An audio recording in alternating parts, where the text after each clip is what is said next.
Hey everybody, welcome back to the Boston-Raleigh channel. We're going to watch Oversimplified's first half of the French Revolution by Oversimplified. It's going to be interesting. I wanted some context here, a little brief summary of the context behind the French Revolution. Let's go for it. New French Revolution merch available now in the store. What do we get, Napoleon? King Louis and Marie Antoinette character pins, complete with detachable heads, just like the real thing. Interesting. So I said to the Marquis de la Fufayette, "What do you think I am? Some dirty peasant? I've never worked a day in my life." Wow. It's kind of wild because in France, they didn't really see the nobility in France lived a very luxurious sort of political party lifestyle. Not political parties like Republican, Democrat, and all that, but they went to parties and talked to people and made political connections, and that's how they did everything. It was very bougie, very bourgeois, very upper class, upper crust, constantly talking to each other, having food together, all that kind of stuff. Very, very nice, although it was on the backs of the peasants, you know. That Marie Antoinette sure is pretty. Sure is. Wouldn't want to be Prince Louis, though. That's going to be a lot of responsibility when he becomes king, especially since France is in financial ruin. Quite. Thank you one and all for attending the royal marriage of my grandson, the future King of France, to the Archduchess of Austria. Now for the very awkward yet historically accurate part of the ceremony, where we all watch them get into bed together. What? That is a little bit awkward. I mean, they're just watching them get into bed. They're not watching them do anything, right? We don't need proof of consummation, right? Right?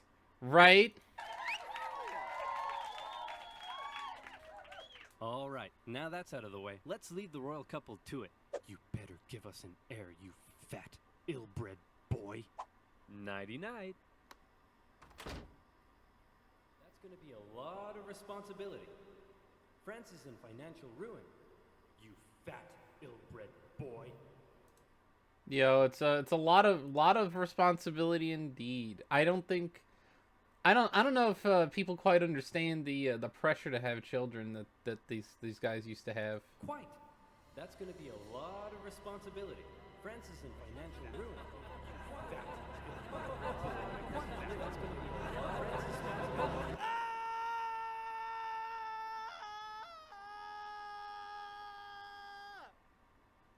It's a little bit much. Oh, great. He's a freaking weirdo. See, here's the funny thing to me actually is that if you didn't make good on that, not only were you completely derelict in your duty to your country outside of your control, but you couldn't also carry on your name, your legacy. All that kind of stuff falls by the wayside, and there's a lot of pressure to perform. I mean, I guess in the sense that actually having the kids, maybe the performance part isn't that. I don't know. Who knows? I don't know any of that. France, the most prosperous, cultured, and beautiful nation in the world, as it had been for centuries. An exquisite social culture, with the king and the upper classes throwing crazy parties every night, enjoying high living and fine dining. Well, this is the kind of thing though. Is like the aristocracy in France was obscenely influential and obscenely luxurious. Who cares that they were only able to do so off the backs of the hard-working, starving poor? What are they gonna do? Revolt? They're only 80% of the population. No. Life in France is great. What's that, France? You want to go to war with Britain and increase your power? Go for it, little buddy. You do you. And you lost. Now you're in severe financial debt. We have no money. What do? Should we stop partying? Heck no. Party harder. That's okay. The peasantry will pick up the slack. They were created by God to do all the work, and you were created to reap all the benefits and party hard. That's just how society works, and we've all just accepted it for centuries. It's funny though that the clergy were even higher than the nobility in some regards. Why? Why what? Why do the nobility get to be all rich and stuff? Just because they were born into it? And the rest of us schmucks just have to accept that? Hell, why do we even need a king? Who decided that? It all just seems very unfair and unequal, and I, for one, am starting to question it. And who decided that? I mean, it's funny to me because they have this sort of divine right thing where the king was picked by God, according to them, and so that therefore the king has complete, complete authority to rule. He's gonna be the monarch. Not really any questioning that. But then there's a lot of beer spilled over all this. Wow, that's very enlightened of you. And so began the Age of Enlightenment. Great philosophical thinkers across France and beyond began to question whether this beautiful nation was really all that beautiful after all. Hey, Prince Louis, bad news. Your grandpop died of smallpox this morning, which means good news, you're now the king. So, just to sum up, France is in severe financial debt, and the angry populace are beginning to question how necessary you are. But hey, I believe in you, champ. You got this. Maybe. Oh, no. See, this is I think that being in the nobility but not being the monarch is probably where you want to be. It's like it's like, having it's like having your cake and eating it too, or eating your cake and having it too. You gotta ride the fine line between responsibility and nobility. That's where you gotta be. That's where you gotta be in this world too. You don't want to be the president of the United States. Being like a senator or congressman is way better, because even though you have a job, it's not nearly as bad. Prince Louis Capet became King Louis XVI in May 1774. He was a notoriously weak man, and he knew it. He barely had the wisdom to rule a nation, never mind one in crisis, and he was easily manipulated by those around him. One of his first acts was to try to get revenge on the British by financing their American colony's Revolution. Hey, we're an independent nation now. That was real swell of you, Louis. Couldn't have done it without you. Glad I could help. So hey, about all that money we lent you, when can we get that back? Yep, you're a great guy. I'll never forget what you've done for us. Real glad I could help, friend, but about that money, gotta go now, chum. Best of luck to you. I mean, it's not quite that bad, but at the same time, you did just unshackle a young burgeoning nation. They weren't going to pay you back immediately. You weren't going to get all of your money. There was no grand expectation that America was going to pay dividends and plus extra immediately, Oh, no. And now France was in even more debt. France's poor, suffering under the strain of economic ruin, watched as the nobility continued to live as though nothing was wrong. And this is the real problem here, is that I do believe that in some capacity there should be humility with which you have a country standard. Everyone needs to suffer at the same time. This is what I would say. If the nobility never feel the pain, that's where the problem comes out of. There needs to be an alleviation of celebration here, an alleviation of luxurious spending. We'll say that.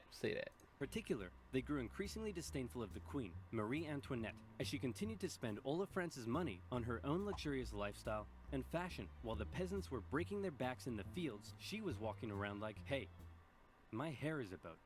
I'm not making that up. Her hair really was a boat. Her hair was a boat? Yo, is it the Iron Pirate, or is it just a crazy lady from the capital from the Hunger Games? Who knows? And her lavish spending earned her the nickname Madame Deficit. And speaking of the Queen, there was also a long-standing scandal around the fact that the king took a very long time to boink her, and the working classes of Paris began ridiculing the royal couple with lewd pamphlets depicting the Queen as a court thought, and the Yo, court thought? That's a little much, you know what I mean? I think Madame Deficit, this pretty dishonorable. king as a wuss, unable to fulfill his marital duty. Respect for the monarchy was at an all-time low, as France's finances were spiraling out of control. Were they matched together, like, by themselves? I doubt this, and so I'm wondering whether or not the king even really fancied her much. And the king and his aides really only had one solution to the... Not out of knowledge specific. I'm not a French Revolution expert. I've heard of all these European countries and how they did things for about 1,000 years. Crisis. Tax the poor. Tax the poor. We could do a sexy calendar shoot. Tax the poor. And so it was. Tax the poor. The poor, who were already struggling to make ends meet, found themselves being taxed from every direction. Hey, I'm the royal tax collector. Looks like you've yet to pay your income tax, head tax. By the way, how many windows you got in that house of yours? 3? Oof, yep. There's gonna be a tax for that. I'm wondering if that's actually a thing, like you had taxes for your windows. Hey, your local priest here. Have you paid your church tithe yet? Well, at least this one is going to the good work of God. Sure. God. I think this year, God wants me to buy a new swimming pool. Hey, private tax collector here. Oh, I Bruh. brought some goons with me. Just a few quick questions. How much salt did you buy this year? About 7 kilos, I think? Yep. Okay, there's gonna be a tax for that. Oh, what's that over there? And that's extra salt I held over from last year, so I wouldn't have to buy as much this year. Oh, yeah, there's a tax for that. That's called a wealth tax. Ladies and gentlemen, we have found the socialists in the French government. That is called a wealth tax. You do not tax someone based on things that have already been taxed. That is disgusting and despicable. And what are you doing with all this salt? Well, obviously cooking. Mm-hmm. On the table. Yep. And preserving fish and meat. Oh no. Yep. And there's a tax for that. Hey, how old is he? He's 9. And so he's purchased his required amount of salt for this year, right? What? No, he's 9. Uh-oh. Sorry, little Timmy. Looks like I'm gonna have to tax you for that. You're taxed if you do, and you're taxed if you don't. Yep. Salty. There's gonna be a tax for that. And that's not all. A huge portion of the peasants' harvest had to be given up. And there was also the labor tax, where peasants were required to work a certain number of days for their local lord without pay. Obviously, people weren't too happy with these taxation policies. I mean, that's literally slavery. And the aggressive nature of these private tax farmers sometimes even escalated to violence. In particular, though, the people really hated how inconsistent the taxation rules were across the nation. And Well, that's kind of interesting too, wouldn't it be? Because if you're taxing different parts, okay, so here's how this works in America. We have 50 states. The states themselves get to set their own rates. However, if it's all being done from Versailles, if you're being inconsistent, that could cause a civil war. also the fact that the first 2 estates often had to pay very little, if any, tax. How would well, okay, maybe this is a dumb question. The Catholic Church clergy nowadays does not get paid any money, really. Like you get the church gets a budget, but the priests don't. They get a meager stipend to live off of. I see my priest rocking around in really old cars. So I'm wondering here where the money may have gone to warrant little to no taxation. Because if the clergy are not being paid, I don't know, like, not being paid a lot, rather, I don't know why you get taxed. If the nobility aren't being taxed, I feel like it's a little bit ridiculous, because at that point, you're not even paying for your own party. You know, not that everything was a party, but, you know, a banquet. A lounge, if you will. A gathering of political operatives to party and discuss matters of French philosophy. I don't know. At all. And so, the anger continued to grow. France had a population that was just about ready to explode. What could push them over the edge? How about a touch of natural disaster? A series of harsh summers and winters left the peasants' harvests in ruin, meaning they had no food or money, and the cost of bread skyrocketed. Of course. Dang, that's actually pretty bad, though. That's a bad time to have a natural disaster. I mean, is it ever a good time? Of course, the upper classes had massive stocks of grain and wheat, so they were virtually untouched by this new crisis. But now the poor really were starving, and they began to riot. Women took to the streets, bakeries were raided, and bakers suspected of keeping bread for themselves were sometimes even hanged. Wow, this is really getting out of control. Your Majesty, we need some decisive action. You need to step up and lead us. What will you do? Okay, I've got this. I know. I'll summon the Estates General, and they'll decide what to do. Oh boy. You really are a fat, ill-bred boy. The Estates General was the closest thing France had to a government, apart from the king. It was a purely advisory body, and was rarely summoned. In fact, it hadn't been summoned for 175 years prior to this. But with 170, so they don't even know what they're doing. All these people have never done this before. France in a severe crisis, the king felt the time was right to call on the government to help. The Estates General was made up of representatives from the 3 estates, that is, the clergy, the nobility, and everybody else. Okay, thanks for coming, everyone. The first order of business is regarding the clergy and nobility. You all get brand new Porsches. You get a Porsche, and you get a Porsche, and you get a Porsche. Everybody gets a Porsche. And now into the second order of business. France is completely out of money. Like, it's never been this bad before. Anyone got any ideas? How about we all get Lamborghinis next time? The king decided that in order to make a decision, they had to... I can't really attest to the historical nuances there, but safe to say, if you just whistle past the graveyard and spend money like you always have, things are not going to go well. come up with a voting system. Okay, the clergy. You have a population of 130,000, so you'll get 1 vote. The nobility. You have a population of 350,000, so you'll also get 1 vote. And the third estate. You have a population of 27 million people and make up 98% of the population. Very impressive. You'll get 1 vote. Yep.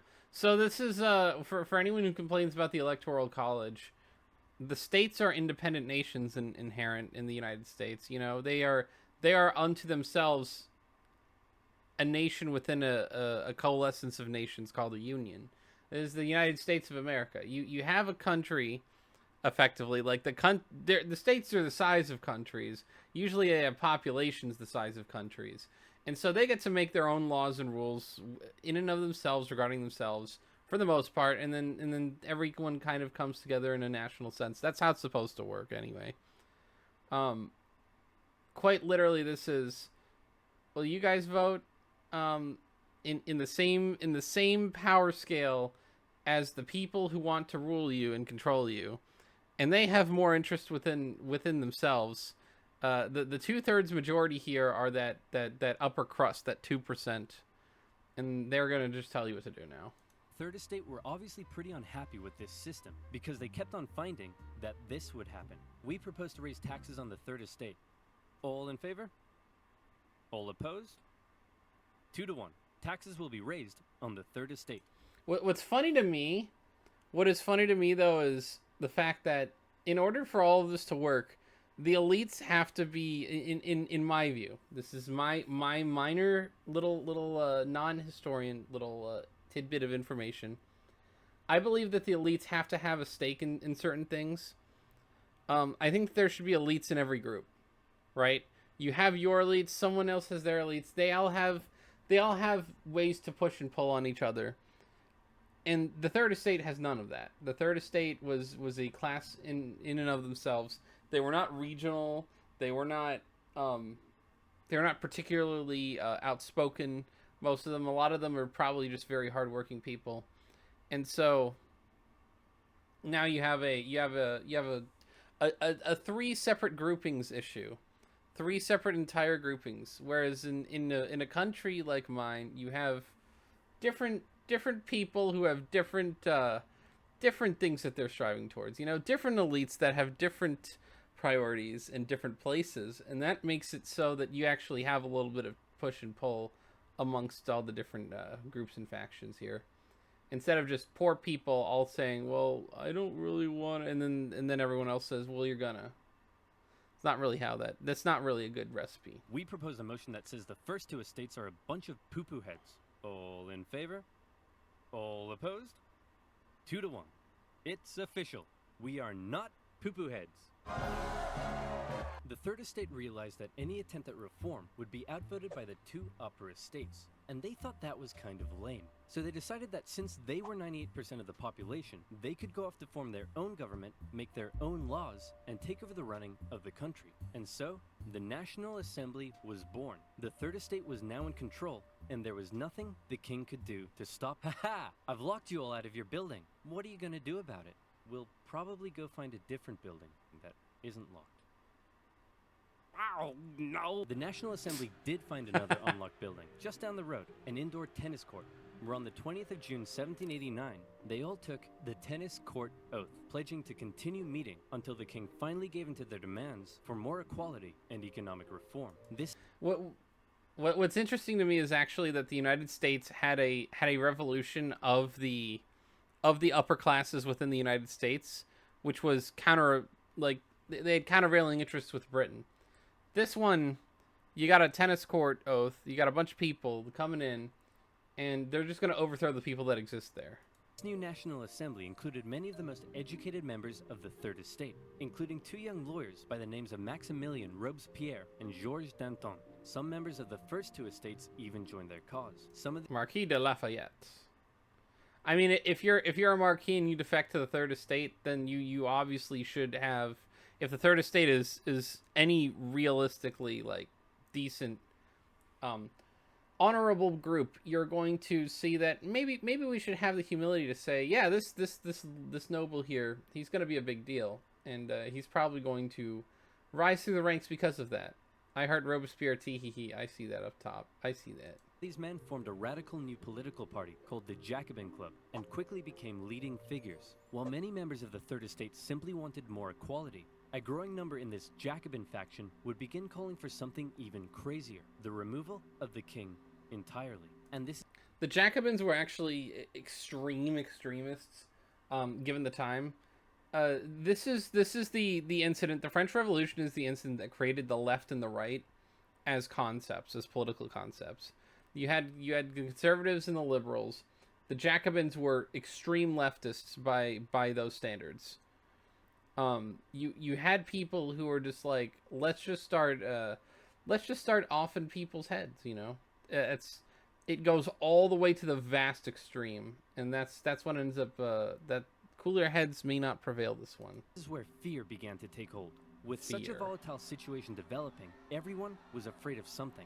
The king feared his position was under threat, and he called in the military to take position around Paris. The Third Estate heard rumor of the gathering military force, and they feared the king was planning to round them up and arrest them. Maybe he'd even execute them. It also didn't help that the king had just dismissed France's popular finance minister, who had been trying to make reforms himself. It seemed the king was done negotiating. Fear, left unchecked, often boils over into anger, and anger detonates with violence. The angry people of Paris, after centuries of cruel inequality, harsh oppression, even starvation, fearful of having their new movement for reform demolished so soon, decided that it was now or never to take action. Screw reform. They decided they'd do one better. How about revolution? The people of Paris, believing the French military was preparing to attack, decided they should arm themselves. The National Assembly announced the creation of a bourgeois militia, the National Guard, and immediately, many troops from the French military defected over to the revolutionary side. In the early hours of July... So this is actually something interesting. When it comes to revolutions, very often, people who are of a particular side switch sides depending on where they believe the winds go. I think it's interesting to see people in France are going to sort of steamroll very quickly into power because of that. You're just going to have people who say, well, we don't want to be on the losing side, so we're going to pick the winners here. And if the king wasn't perceived as the winner in that time, it all went downhill. At least by my estimation, it doesn't matter if you have a military. You can't hold all of that power with all of that suffering in the rest of the country. 14th, 1789, a large crowd stormed and raided the Hôtel des Invalides, a military hospital where they were able to secure a large number of rifles. The bad news was they weren't able to find any gunpowder for their new weapons. The good news was they knew exactly where to get some. A prison fortress and a symbol of royal tyranny towering over Paris, the Bastille. Mid-morning, the crowd gathered around the Bastille and demanded that the man in charge, Governor Delaunay, surrender the prison and hand over the gunpowder. Obviously, Governor Delaunay was like, no way. So he stalled for time by inviting a few members of the crowd in for negotiations. The crowd, still waiting outside, quickly became impatient, and before long, they stormed the fortress, taking on the French troops inside. Your Majesty, we've received word that the people have surrounded the Bastille. Governor Delaunay will hold them off. No need to worry. Actually, Your Majesty, it appears the crowd is now headed away from the Bastille. You see? What did I tell you? Is Governor Delaunay among them, or is he dead? Which do we think? Clearly, Governor Delaunay has defeated them and has them on the run. Pike head. No need to worry. Your Majesty, isn't that Governor Delaunay's head on a pike? Yep. Well, Clearly, Governor Delaunay has taken on the form of a bodiless pikehead deity, and the people are so enamored with him, they're parading him around the city. No need to worry at all. When the National Assembly Vroom, heard vroom. about the violence that had taken place, they had two options. Either one, they denounce it and try to carry on the revolution using peaceful means, or two, they say, damn, you stuck his head on a pike? That's pretty hardcore. And we love it. See, that's option 2. This is what I don't like generally about civil unrest. Cooler heads never prevail in almost any scenario in recent history. The American Revolution was interesting in that cooler heads very much prevailed. John Adams was a very great example of that. George Washington, these men had cooler heads. They were a little bit more refined in every capacity and were able to think rationally and act with some frame of dignity and authority. These people are complete and total I don't want to say hooligans. What are we going to use? Dissidents? Not really a good word. Let's say destroyers. They are the destructors of society. They completely destruct everything, and it all goes away. And that was what they're trying to do, is kind of just level everything until there was nothing left but equality. And that's usually where all the revolutions try to go, and that's why they all fail. Or if they succeed, they ruin the country. Incidentally, they went with option number 2. Some historians believe this reaction paved the way for the utter violence and bloodshed that would become the legacy of the French Revolution. Yep. This widespread acceptance of violence during the Revolution is also largely credited to the writings of a certain Jean-Paul Marat, a man of science with a horrible skin condition that kept him confined to a bathtub. He began writing a radical newspaper he affectionately named The Friend of the People. Citizens of France, be very afraid. Given the chance, the king and the nobility won't hesitate to massacre us all. The solution is simple.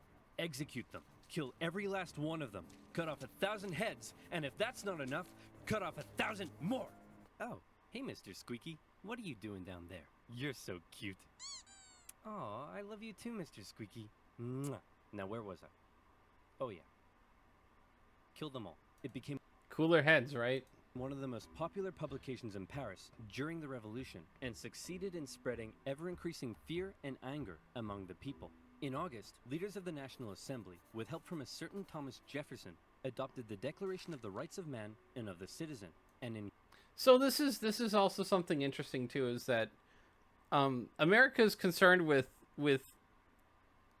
correcting imbalances, getting rid of monarchy. That's a little bit different than off with their heads. incredible document that guaranteed liberty and equal rights to all men. And when I say men, I mean men.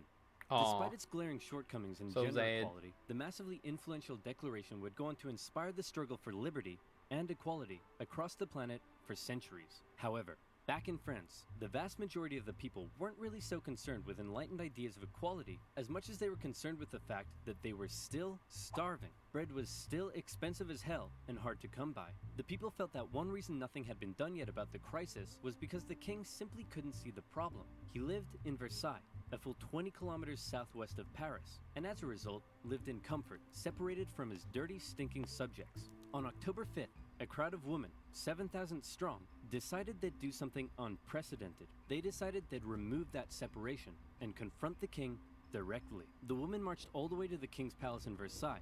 Along the way, the crowd continued to grow into the tens of thousands, and when they See, this is what the problem is with women's marches. arrived, they demanded an audience with the king. What are those things outside the palace? They're poor people, your majesty. That's poor people?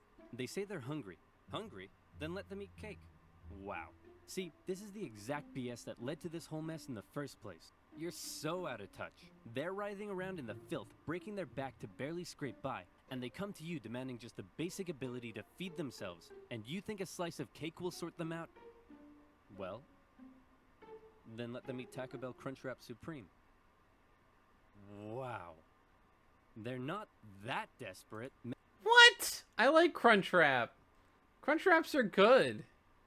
I'd probably prefer the cake though, depending on the day. Members of the crowd actually managed to break into the palace with the intention of killing the queen, who narrowly escaped through a secret passage in her bedroom. The enraged mob killed several members of the royal guard and raised their heads on pikes, which, if you haven't noticed yet, is something they were quite fond of doing. Yeah, this is the guillotine and the pike. Those were the two things they really loved. The king had no choice but to come out and talk to the crowd. He agreed to accept his new position, sharing power with the revolutionary government, and to return to Paris with the crowd, removing the separation between king and subject. King Louis had a problem with people constantly raiding his palace, but one thing he didn't have a problem with was people raiding his computer. Man, all right, that's the end of that. That's the end of the. That's the end. That's the end of this. So King Louis will be off to Paris. He's gonna try and sort it out. His head is a little cooler than theirs somehow. Somehow, the guy who spends all the money, regardless of where you are, you don't just spend money. Sometimes you gotta not spend the money. Also, French Revolution's a little hot and scary. We'll get back to that next week. Definitely be sure to like, comment, subscribe, hit the bell for notifications, and let me know what kind of other stuff you want to see. We've been doing a lot of Oversimplified recently to go with our epic history. We might change that up a little bit, but I did kind of want a little bit of French Revolution background. Rejuvenate, repalette my senses towards the French Revolution. Since we're doing the Napoleon series, we'll be back with that on Monday. For epic history, it's been a fun one. Coming out of America Week and all the America stuff, we're getting into France, and France is a little scarier. It's not as glorious. There's a lot more heartache there. It's a lot of a headache and a heartache. Although the heads don't really hurt after they've been lopped off. So maybe not. Definitely be sure to let me know. Definitely be sure to let me know what you think of the series we're doing, and what you don't like. What is the stuff you don't like? Definitely tell me in the comments below. See y'all next time. Bye.